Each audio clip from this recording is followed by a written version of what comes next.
சுரண்டலுக்கு ஆளாகிறது, பாதிப்புக்கு ஆளாகிறது. நம்முடைய தேவைக்காக மட்டுமில்லை, உலக சந்தையின் தேவைக்காகவும் இத்தகைய முயற்சிகளில் அவர்கள் தொடர்ந்து ஈடுபட்டு வருகிறார்கள். உலகமயமாதல், தாராளமயமாதல், தனியார் மயமாதல் என்ற கொள்கை நடைமுறைக்கு வந்த பின்னர் நம்முடைய உற்பத்தி முறை முற்றிலும் மாறிவிட்டது. கனிம சுரங்கங்களாக இருந்தாலும் அல்லது வேறு வழிகளான எந்த தொழில் தளங்களாக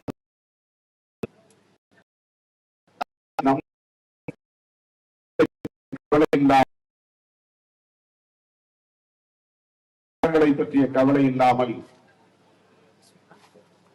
உலக நாடுகளின் தேவைக்காக, உலக சந்தையின் தேவைக்காக எதையும் செய்ய தயார் என்கிற நிலைக்கு தள்ளப்பட்டிருக்கிறோம், அல்லது இந்த அரசு தள்ளப்பட்டிருக்கிறது. இந்திய ஒன்றிய அரசு ரவிக்குமார் அவர்கள் சொன்னதை போல அதானி அம்பானி என்கிற இரண்டு நண்பர்களுக்காக அவர்கள் இதையெல்லாம் செய்கிறார்கள் என்றாலும் கூட அந்த இருவரும் உலக சந்தைக்காகத்தான் எல்லாவற்றையும் செய்து கொண்டிருக்கிறார்கள் என்கிற புரிதலும் இதன் பின்னால் இருக்கிறது. ஆகவே நாம் நம்முடைய உள்ளூர் பாதுகாப்புக்காக மட்டுமில்லை, ஒட்டுமொத்த தேசத்தின் பாதுகாப்பு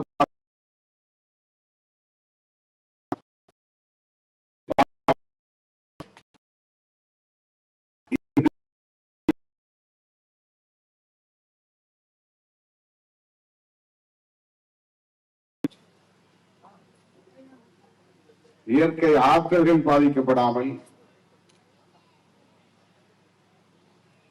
நம்முடைய இருப்பு பாதிக்கப்படாமல் எந்த வளர்ச்சியும் வரவேற்கப்பட வேண்டிய ஒன்றுதான். டெவலப்மெண்டல் ஸ்கீம்ஸ் என்கிற பெயரில், வளர்ச்சி திட்டங்கள் என்கிற பெயரில் நம்முடைய எதிர்காலத்தை நாம் சூன்யமாக்கிக் கொள்ள முடியாது. எதிர்கால தலைமுறையினருக்கான வாழ்க்கையை நாம் சீர்குலைப்பதற்கு, அழிப்பதற்கு இடம் கொடுத்து விடக்கூடாது. இன்றைக்கு வாழுகிற நமக்கு குடிநீர் வேண்டும், நல்ல காற்று வேண்டும் என்பதற்காக நாம் போராடுகிறோம் என்று மட்டும் இதற்கு பொருள் இல்லை. அடுத்தடுத்து வருகிற வாரிசுகளுக்காகவும் தான் நாம் போராடுகிறோம். சுற்றுச்சூழலை பாதுகாக்க வேண்டிய பொறுப்பு இன்றைய தலைமுறைக்கு உள்ளது என்றால் அது இன்றைய தலைமுறைக்கான பாதுகாப்பு மட்டுமில்லை. இந்த பூமி இப்போது வாழ்கிற மக்களுக்காக மட்டுமில்லை, இனி வருகிற அத்தனை தலைமுறைகளுக்கும் சொந்தமானதுதான் பூமி. பூமியில் உள்ள அத்தனை வளங்களும் தற்போது வாழ்கிற நமக்கு மட்டுமே சொந்தமில்லை, நம்முடைய எதிர்கால வாரிசுகளுக்கும் இது சொந்தமானது. நம்முடைய வீடுதான் நமக்கு உரியது, நம்முடைய நிலம்தான் நமக்கு உரியது. நம்முடைய வீடு, நம்முடைய நிலம் நாம் சேர்த்து வைத்திருக்கிற சொத்து. இது நம்முடைய நேரடியான வாரிசு பயன்படும் அல்லது போதும் என்று நாம் எண்ணுவது இயல்பானதுதான். ஆனால் மனித குலத்திற்கே இந்த பூமி, உயிரினத்திற்கே, அனைத்து உயிரினத்திற்கும் இந்த பூமி சொந்தமானது.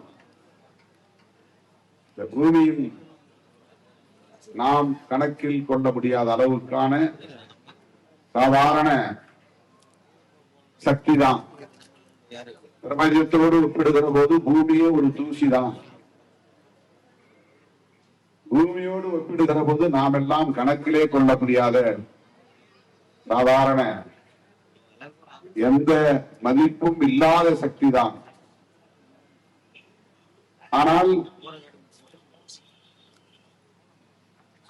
இந்த பூவுலகில் வாழக்கூடிய ஒவ்வொரு உயிரும் தனக்கான இனப்பெருக்கத்தை செய்து கொண்டே இருக்கிறது.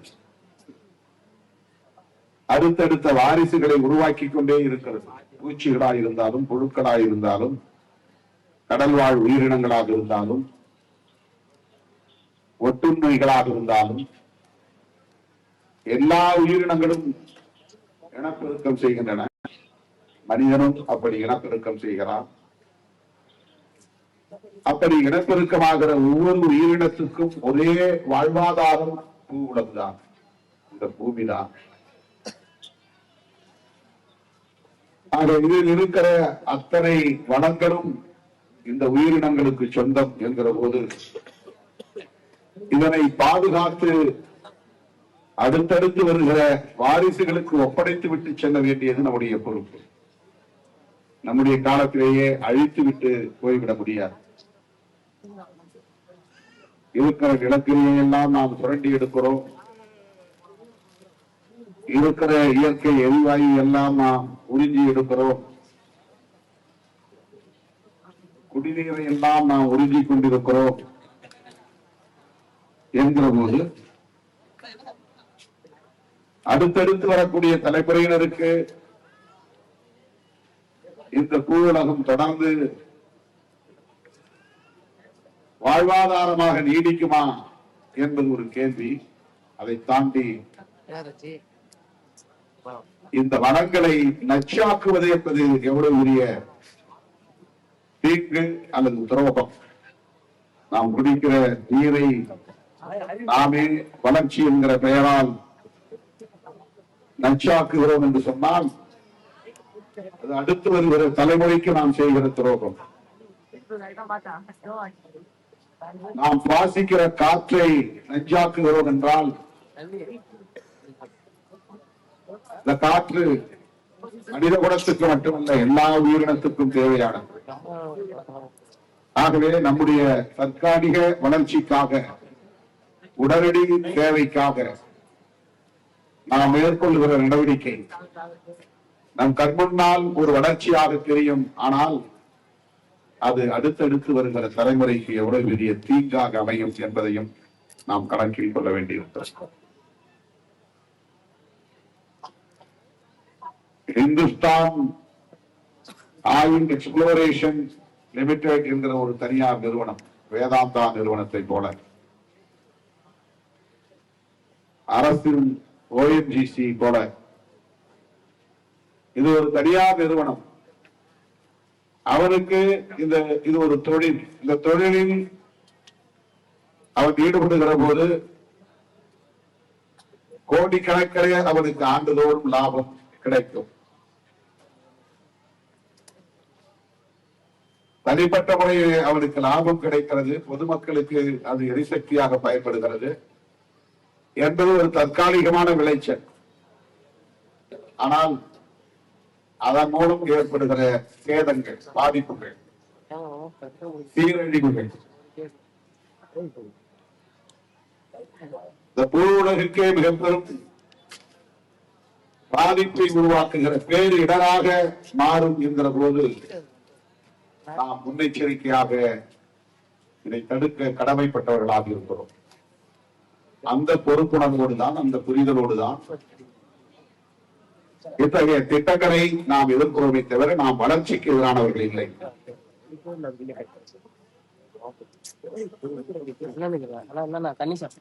அமெரிக்காவில் கூட நிலக்கரி இருக்கிறது, அமெரிக்காவில் கூட எண்ணெய் வளம் இருக்கிறது. ஆனால் அவர்கள் அங்கே இது போல ராட்சத கிணறுகளை உருவாக்குகிறார்களா, தோன்றுகிறார்களா, அந்த வனத்தை சுரண்டுகிறார்களா என்று ஒப்பீடு செய்து பார்க்கிற போது அவர்கள்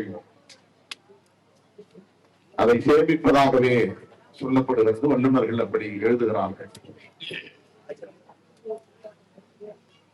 ஈரான் மீது அவர்களுக்கு பல அரசியல் பகை ஒரு புறம் இருந்தாலும் இந்த எண்ணெய் வளத்தோடு அவர்கள் கொண்டிருக்கிற வர்த்தக உறவு, உலக சந்தையில் அவர்களின் பாத்திரம், உலக நாடுகளுக்கு அவர்கள் செய்கிற வணிகம், கடல் வழியாக அவர்கள் செய்கிற வணிகம், இதன் மூலம் அவர்களுக்கு என்ன பாதிப்பு என்று கணக்கிட்டு அந்த பாதிப்பிலிருந்தும் தான் அரபு நாடுகளை குறிவைத்து தாக்குகிறார்கள். அரசியல் காரணங்கள் மட்டுமில்லை, இது போன்ற பொருளாதார வர்த்தக அடிப்படையிலான காரணங்களும் இதற்கு பின்னால் இருக்கின்றன. எனவே இன்றைக்கு நாம் ஹைட்ரோ கார்பன் திட்டத்தை எதிர்க்கிறோம் என்றால் இது வெறும் தற்காலிகமான ஒரு ஏற்பாடு அல்ல. மலைக்குப்பேட்டை வாழும் பொதுமக்களுக்கான பாதுகாப்பு மட்டுமில்லை,